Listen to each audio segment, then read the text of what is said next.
Hi, my name's Gary Cobb and I'm the Airport Director here at Ronaldsway. So, Gary, can you just talk to me a little bit about something that we've spoken about today is the actual responsibilities of the airport versus the responsibilities of the airline, and just break that down in as simple terms as possible for us?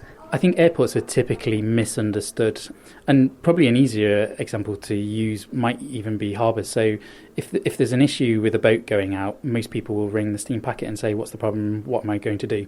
It's very rare that people will ring harbours and go, what's happening with the boat? An airport is exactly the same. I think sometimes it can get blurred where we're both the steam packet and the harbours. So if you were to use that analogy and take it further, the airlines are the steam packet. So in terms of what cancellations, in terms of routes, in terms of delays, what's going on. And for the airport, it's more the infrastructure. So we provide the infrastructure that enables the airlines to operate to the schedule that they do.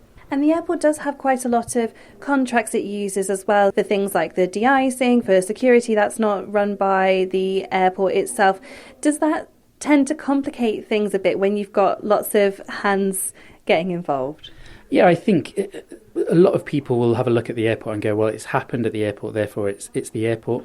And as I said, airlines and airports have very clear roles.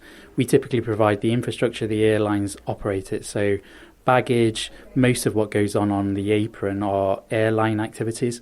The airport tends to just provide the big pieces of infrastructure, so the equipment for baggage, but like ATC and firefighting. So if there is an issue, we'll respond to that. But in terms of bags, why bags take time, why steps haven't been put on, that's typically done with the airline and their designated ground handler who they use.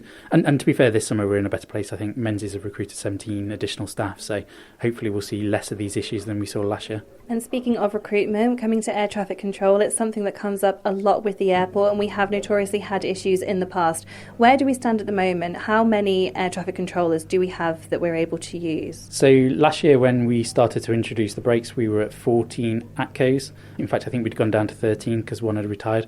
We're now currently at 17 people with air traffic control in their title. However, a lot of those are trainees currently going through the training programme.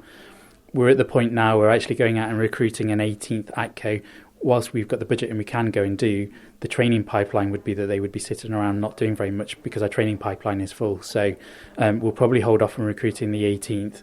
In terms of how that'll translate into summer, we're hoping that at some point towards the back end of this year, hopefully the back end of summer, we'll be lifting those 2 brakes in the morning and going to no brakes for ATC.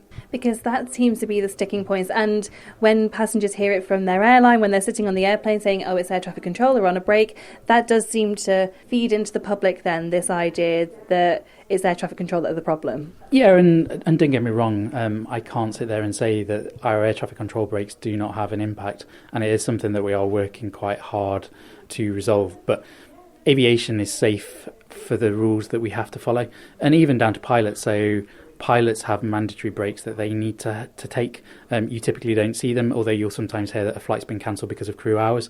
Air traffic control is the same. Some of the rules are even more stringent because of the time taken operationally that they can do. So again, it's something that we are working very hard to resolve.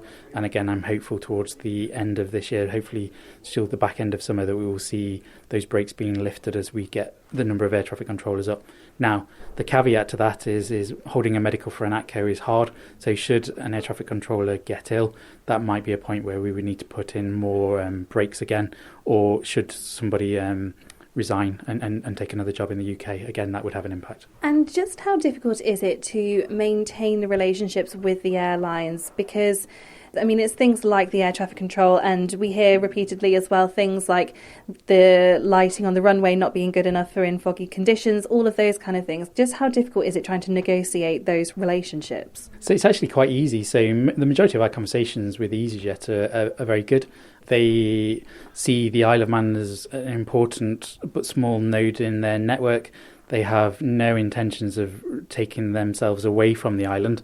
Again, some routes, as you start to see with Belfast and Bristol, they'll have a look at it on a seasonality basis or the commerciality of it. But in terms of the relationship between us, actually, it's pretty good. I think sometimes their frustration comes from all the endless speculation that they're going to leave, because that typically drives a reduction in people booking for the tickets. And as EasyJet sit there and say, that might become a self-fulfilling prophecy, because at the moment they see no reason why the Isle of Man can't grow and flourish as part of their route network. And in terms of moving the airport forward, keeping it up to date with the world around it, security measures are going to be changed and actually have been changed since the start of this month. So can you talk me through a little bit about the differences that we're going to see in security? Yeah, so this is probably something that people have seen across, where there's new security regulations and equipment coming in.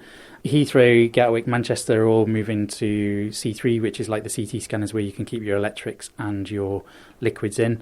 We won't be going to that yet for a couple of reasons. One is, in order to do that, we would have to do some form of terminal redevelopment. The new equipment is quite heavy and the floor wouldn't be able to cope with it. The second is we would have to go out and secure the budget in order to do that for both the terminal redevelopment and the new equipment. And then the third reason being that the supply chain is quite congested at the moment for getting that kit. So even if we were to go out today with an order, it's going to be probably at least 14 months before it would arrive, and then we would have to install it, etc. So again, it's something that as an airport team, I think we see the benefit of it, but we'll have to convince Tynwald that it's the right thing to do, and then there'll have to be a project of going through. But it's not something that I think would be in place for the next couple of years. So the system that we currently have in place, the C1 system, that is going to see potentially more random checks and things like that. Have you started to see much of an impact on that? Do you think it's going to have an impact on TT? So I don't think it will have too much of an impact on TT. The staff are aware we're currently managing it. But yes, as part of the upgrade in terms of C1, some of our random checks will increase. So you may find yourself being subject to more checks.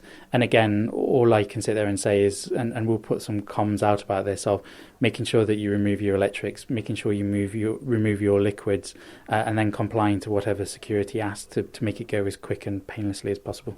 We've got the summer ahead of us, and it's obviously the most busy time for the airport usually. What to you would be a sign that improvements have been made and that changes are happening and removing some of this negative stigma around the airport?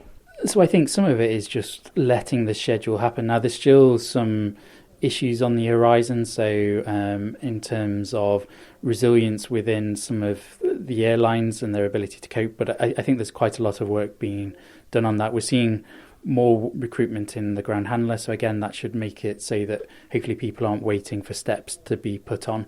And I think ultimately some of us removing the air traffic control restrictions and the brakes towards the back end of the summer will have an impact. But again, I'm hoping that it's just that while summer always has delays in any airport that you fly to, and especially the airports that I've managed over the years, it's just making sure that those are cut down to a more manageable level than they were last year.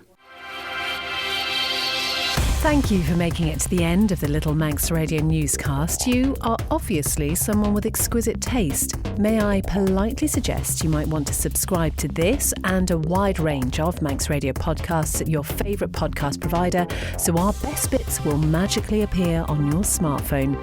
Thank you.